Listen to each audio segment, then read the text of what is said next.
ada Kak Bella di sini dan saya juga Cenikon. Nah, kali ini di ruang orgasme ya kita balik lagi nih ya mau ngomong-ngomong cerita-cerita ya terkait tentang seks ya sesuai dengan platform kita tentunya. Nah, kalau kemarin-kemarin tuh kan kita udah bahas ya Kak ya. Dan ini banyak sebenarnya yang ngomong ini ceritanya ruang orgasme tapi kok nggak ngomongin banyak tentang seksnya juga ya gitu ya. Pasti kita akan semua omongin. Dan kali ini kita akan bahas tentang kebetulan kemarin Kakak ada cerita nih ke saya ya. Oh iya, nggak sih sebetulnya kemarin itu lagi iseng buka X ya, anak X ceritanya. Oke, anak X. Di X ini ada yang mengeluh gitu karena istrinya itu setiap diajak untuk berhubungan seksual itu sulit sekali. Ada aja alasannya, intinya menolak untuk berhubungan seksual gitu. Jadi secara keinginan hasrat seksual sendiri tuh nggak ada dari istrinya. Gitu. Nah, oke. Jadi saya rasa sih banyak juga ya para teman-teman di luar sana juga yang mungkin berada dalam kondisi seperti ini ya, rumah tangga yang seperti ini. Jadi ya mungkin kita bisa ngomongin kali ya tentang hasrat respon seksual nih. Oke.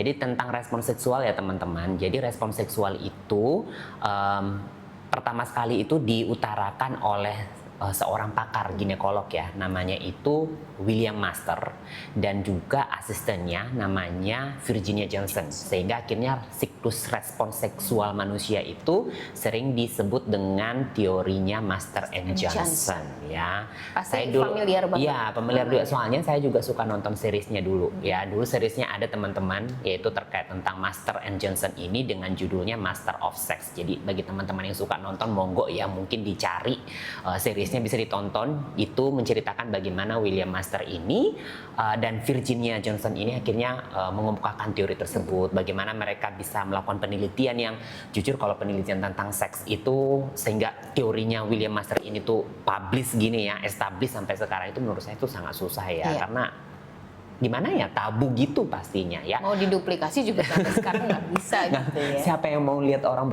nonton orang ya, nonton maksudnya pasangan di ruangan gitu, seperti di ruangan teater diperhatiin segala macamnya kan nggak mungkin, itu pasti akan berbenturan dengan banyak masalah etik dan hak asasi manusia ya. Nah, karena kita udah ngomongin tentang siklus respon, gimana nih Kak Bel mungkin mau cerita dulu nih kepada teman-teman semua, siklus respon itu gimana sih sebenarnya Kak?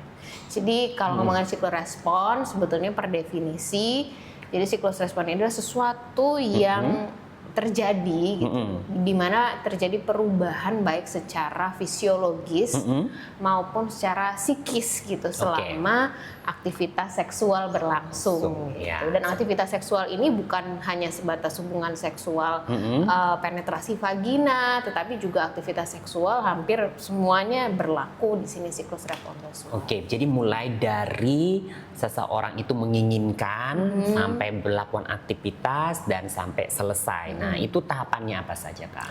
Oke, kalau dari yang Master and Johnson sendiri, kita fokus Master Johnson aja. Kita nggak akan ceritain lain-lain dulu. Terlalu banyak teorinya ya.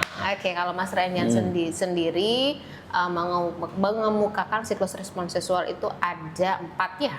Yang pertama ada fase excitement, kemudian ada fase platu, kemudian fase orgasme, dan fase resolusi. Setelah itu akan ada fase refraktoria. Iya, fase refraktoria. Oke, itu gimana penjelasannya Kak? Kalau excitement itu kira-kira seperti apa? Lalu tadi plateau dan juga ada orgasme sampai yang resolusi ya. Oke, itu kira-kira penjelasannya gimana Kak? Jadi sebetulnya kalau ngomongin perubahan, mungkin kita kan lebih banyak membahas perubahan fisiologisnya ya, yang mungkin akan lebih bisa banyak dibahas. Kalau perubahan fisiologis sendiri yang terjadi selama siklus reproduksi seksualnya ada 2 utama nih yang terjadi di sini, yaitu ada namanya vasokongesti. Vasokongesti itu apa ya? Aliran pembuluh darah yang semakin meningkat gitu ya. Ke berbagai organ, terutama organ-organ genitalia ya, karena memang itu yang utamanya dalam saat aktivitas seksual. Kemudian yang kedua adalah bagaimana otot-otot di sekitar itu juga berkontraksi. Nah itu selama fase respon seksual ini bertingkat gitu ya, bertahap. Oke. Ya. Nah, berarti memang sesuai dengan namanya, teman-teman ya, excitement ini memang pemicunya ya, awalnya. Nah, memang menariknya itu, kalau saya baca itu memang dan berdasarkan pengalaman-pengalaman kita juga dengan pasien, di excitement ini memang banyak faktor ya, banyak faktor teman-teman. Jadi memang fase excitement ini tuh kan dimulai dari otak ya Kak ya, dimulai dari otak, di mana otak kita itu akan mengaktifkan neurotransmitter tertentu. Dalam hal ini sering itu adalah dopamin ya, dopamin teraktivasi dan itu yang ngasih sinyal ke seluruh tubuh kita kalau kita tuh lagi dalam keadaan pengen ya, bahasanya tuh lagi apa tuh bahasa sekarang ya, istilahnya tuh lagi sange ya, benar, lagi dalam bahasa sange gitu ya, excitement kurang seperti itu. Dan memang sih excitement ini tuh dipengaruhi oleh banyak faktor seperti saya katakan tadi itu, dan itu tergantung semua orang. Itu berbeda-beda semua orang. Ada orang yang memang misalnya lihat gambar tertentu lekuk badan saja tanpa harus telanjang, dia juga sudah ingin, udah excitement, ada desire-nya di sana. Tapi ada orang yang bisa menahan sampai akhirnya ya dia baru lihat foto telanjang atau mungkin melihat sesuatu yang sangat eksplisit, baru itu dia excitement. Dan bukan hanya masalah mata saja sih Kak ya, bukan hanya masalah mata, tapi juga ternyata panca indera yang lain itu juga ikut terlibat, termasuk salah satunya itu adalah penciuman, pembauan kita. Nah, kadang tuh ada suka pasangan misalnya dia tidak tertarik untuk melakukan karena mungkin berubah tiba-tiba bau badannya ya, atau berubah mungkin parfumnya juga, bahkan sekalipun akhirnya itu membuat sinyal-sinyal seksual itu tuh tidak muncul, tidak bergairah ya. Itu berbeda-beda setiap orang. Betul. Itu di excitement. Nah, termasuk juga mungkin masalah penampilan ya. Orang kalau misalnya mohon maaf mungkin istrinya tidak penampilan menarik, buat suaminya juga suaminya akhirnya tidak ingin, ataupun mungkin istri juga tidak berpenampilan juga tidak ingin. Dan tentunya salah satu hal yang lagi yang tidak boleh ketinggalan tentu mood. Jadi memang katanya kalau mau melakukan hubungan seksual itu harus membangun mood yang bagus dulu setiap harinya. Membangun mood ini penting banget ya, apalagi buat ibu-ibu rumah tangga, apalagi kalau udah jadi mengurus anak di rumah, ngurus rumah tangga, masih kerja lagi, bisa dibayangkan betapa capeknya gitu. Jadi untuk membangun mood sendiri pasti butuh effort yang lebih gitu ya. Makanya suami juga harus men-treat istri di situ untuk membangun mood tersebut. Jadi kalau memang ada sinyal-sinyal sepertinya kok kayaknya itu debar-debarnya itu mulai berkurang, sebenarnya sangat diharapkan kalau misalnya suami mungkin peka atau istri juga peka ya, sama-sama dua-duanya peka untuk melihat tuh kira-kira apa sih yang bisa dibuat untuk membangun mood ya.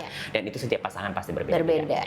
Berbeda-beda. Saya punya pengalaman menarik nih Kak. Salah satunya itu pernah dulu pasien satu konsul ke saya itu, ya ini keluarnya sebenarnya bukan masalah tidak mood ya, tapi ceritanya tentang ereksi sebenarnya waktu itu. Ini di luar ya teman-teman. Maksudnya kita bahasnya ereksi nanti beda lagi cerita. Tapi maksudnya itu ini bicara tentang mood ya, membangun sebuah kondisi.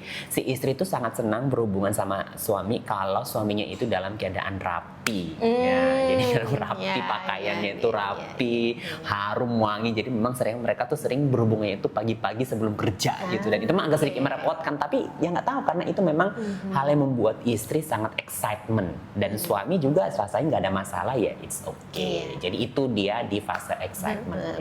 Cerita lain lagi, tadi ngomongin suaminya rapih, ini waktu itu ada pasien yang istrinya itu justru lebih excited ketika suaminya itu pulang kerja masih kondisi keringetan. Iya, ada juga itu yang bau-baunya tuh keluar. Betul. Jadi memang beda-beda tiap orangnya. Jadi bau badan pekerja itu katanya bikin dia tuh seneng gitu. Rasanya tuh kata maskulinnya itu keluar, karismanya itu keluar. Saya juga pernah ketemu yang kasus seperti itu ya. Jadi setiap orang tuh berbeda-beda. Jadi kalau memang akhirnya ada penurunan gairah ya patut dievaluasi, mungkin apakah aroma-aromanya itu tadi yang seperti itu masih ada lagi atau jangan-jangan hilang, so ya harus dikembalikan lagi ya. Itu excitement. Oke, yang kedua tadi Kak apa Kak? Plateau. Nah, plateau itu gimana? Plateau ini setelah fase excitement, plateau ini adalah bagaimana dia tuh semakin meningkat gitu. Dari excitement semakin meningkat, baik dari tadi kalau dari perubahan fisik semakin pembuluh darah ini akan semakin banyak mengalirkan darah. Kalau pada laki-laki misalnya penisnya dia akan semakin tegang, semakin keras, semakin besar efeknya ya.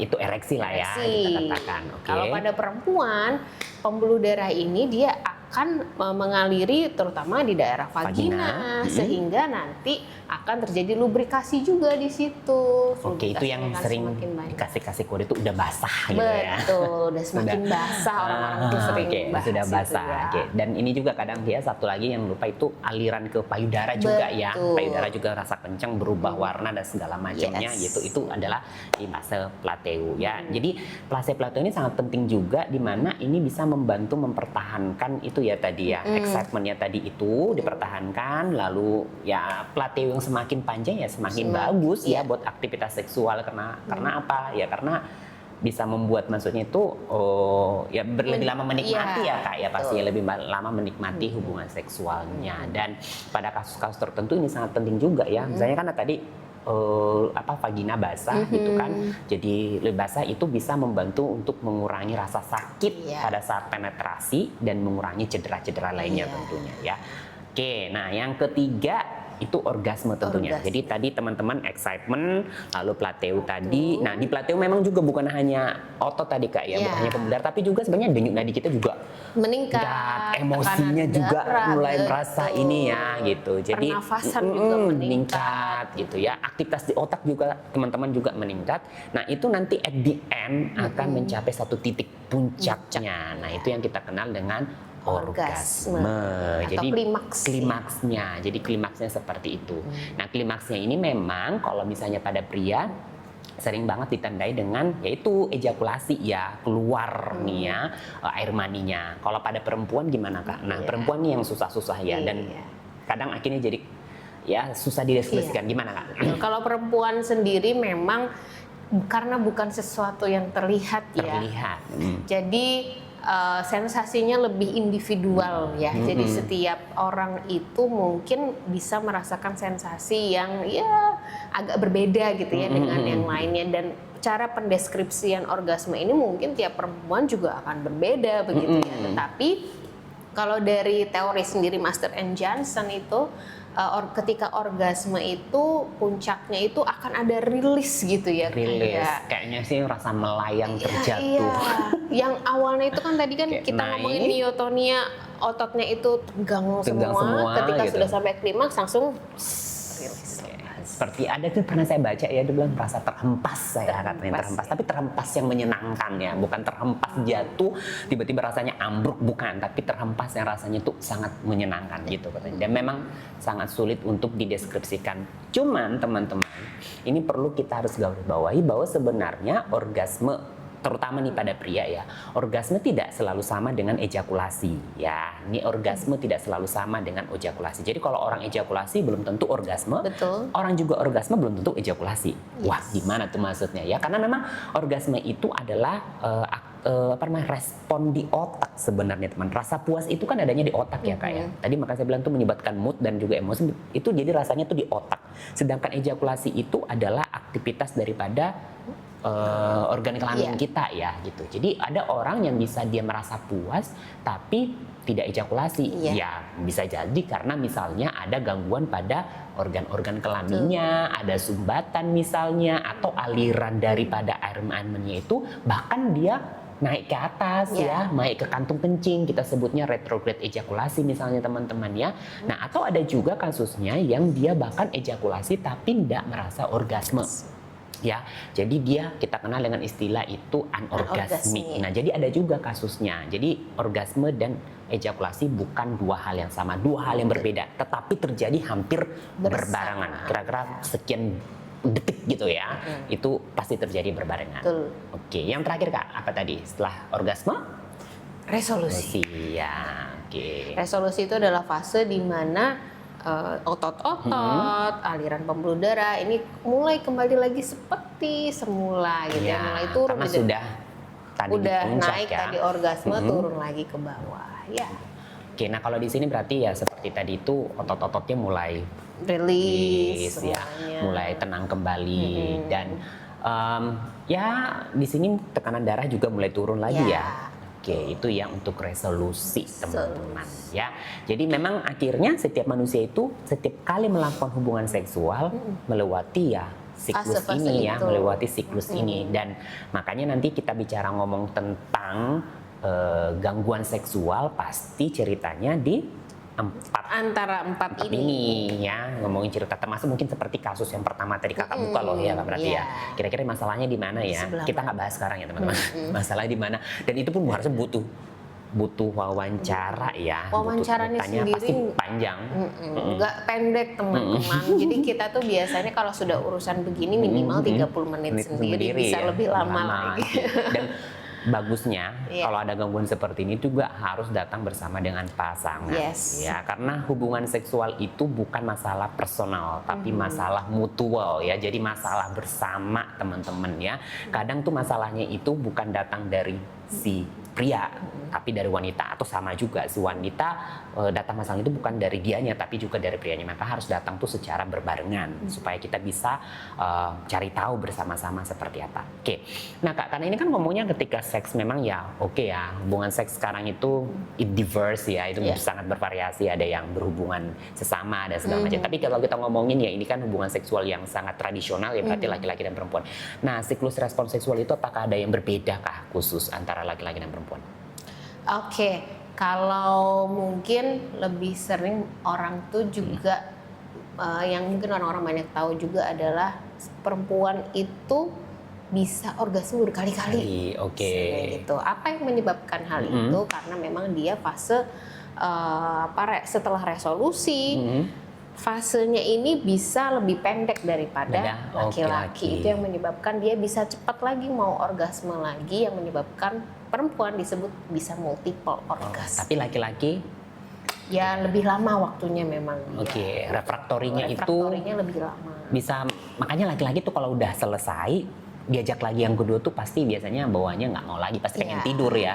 Nah ini wanita harus tahu nih ya. Jadi kalau bapak tuh udah selesai, jangan langsung bad mood kalau diajak lagi kedua, misalnya ibu ngajak yang bapak untuk ayo ronde kedua gitu ya. Nah terus bapaknya nggak bisa, terus ibunya jadi bad mood, tolong dipahami karena memang fisiologinya seperti itu. Refraktorinya Tidak lebih ya panjang, bisa sampai 48 jam ya. Betul. Jadi memang bisanya baru besoknya, nggak hari ini lagi ya.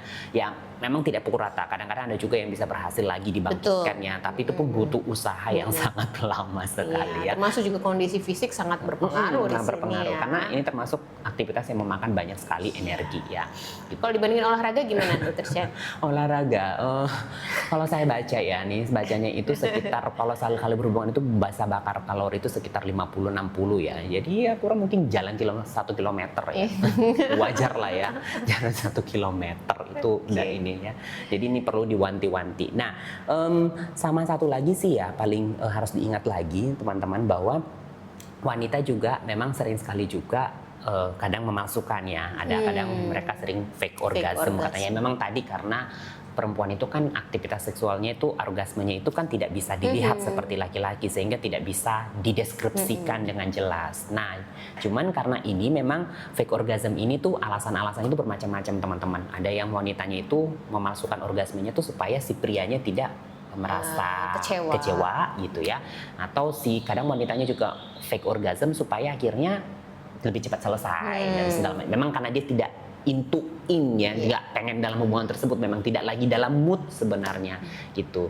Cuman permasalahan sering muncul itu bahkan perempuan yang susah mencapai orgasme ya, beda banget dengan laki-laki. Yang laki-laki memang untuk mencapai klimaksnya tinggi cepat gitu ya, bisa lebih mudah. Kalau laki-laki itu bahkan perempuan itu lebih susah. Nah ini memang yang kadang-kadang juga buat kaum Adam, nah ini perlu antisipasi karena memang juga diharapkan kan dalam hubungan seksual itu tadi ya mutual ya, jadi nggak cuma laki-lakinya aja yang puas tapi juga perempuannya puas. Nah untuk hal-hal seperti ini memang perlu disiasati adalah ini ya, memperpanjang foreplay Iya. ya, memperpanjang foreplay, memperpanjang pemanasan tadi ya, bisa disiasati dengan berbagai macam aktivitas Ya, kesukaan. dan Contohnya juga mungkin sering-sering eksplorasi ya ketika sering berhubungan seksual ya. sering bermain-main dengan berbagai macam Iya.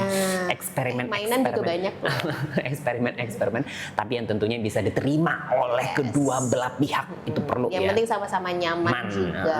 Jangan nanti maunya bapak main suster-susteran, Iya, ibu ibunya. ternyata tidak menginginkan karena merasa kok aneh gitu. Akhirnya kalau Terjadi. salah satu nggak mood kan jadi sulit. Nah, atau bahkan memicu pertikaian yang sangat Iya. panjang karena misalnya istri menganggap bapak kok aneh gitu ya. Nah, ya nanti kita bahas lagi sih Iya. terkait tentang fantasi dan segala macamnya, itu cerita lain lagi gitu ya. Anyway, Cuman- ada tambahan juga untuk orgasme perempuan. Saya tadi lupa menambahkan. Kadang-kadang memang ada perempuan yang ketika orgasme itu ada istilahnya squirt ya. Oh iya, squirt ya. Apa Kita memang bahas. selalu, Kak? Tapi itu tidak selalu dan tidak semua perempuan itu mengalami. Karena waktu Iya. itu saya juga sempat baca-baca di X, saya nggak sampai squirt nih gitu kan ya. Apakah ini normal atau enggak gitu ya? Apa dia insecure sendiri gitu kan nggak sampai squirt, karena memang squirt itu tidak semuanya ya teman-teman ya. Jadi itu tidak salah satu tanda orgasme yang Betul. umum dan selalu harus ada pada setiap wanita ya. Kayaknya banyak cerita-cerita kita hari ini ya. Saya sih rindu banget ya, pengen banget sih teman-teman yang sudah menyaksikan platform kita, menyaksikan siaran kita, boleh monggo silakan tuliskan komen kalian, pertanyaan-pertanyaan kalian, mau bahas apa mungkin ya. Ya karena kita juga ternyata banyak DM juga dapatnya ini, curhat-curhat juga Iya. sebenarnya ke kita gitu. Monggo yang kalau nggak berani juga nulis ya mungkin di situ juga mungkin nggak berani nulis ya di kolom komentar. Oh, di DM boleh. juga boleh ya. Ke DM ke Instagram kita. Jadi jangan lupa follow Instagram kita dan atau ke DM kita juga boleh deh. DM kita langsung ya. Saya ataupun Kak Bella. Oke. Sekian dulu ya kayaknya kita hari ini ya ngomongnya. Mudah-mudahan bermanfaat ya teman-teman. Mudah-mudahan informasi seksual yang akhirnya bisa menambah pengetahuan teman-teman. Oke, sampai jumpa lagi di cerita-cerita Lain lainnya. kesempatan. Oke. Bye.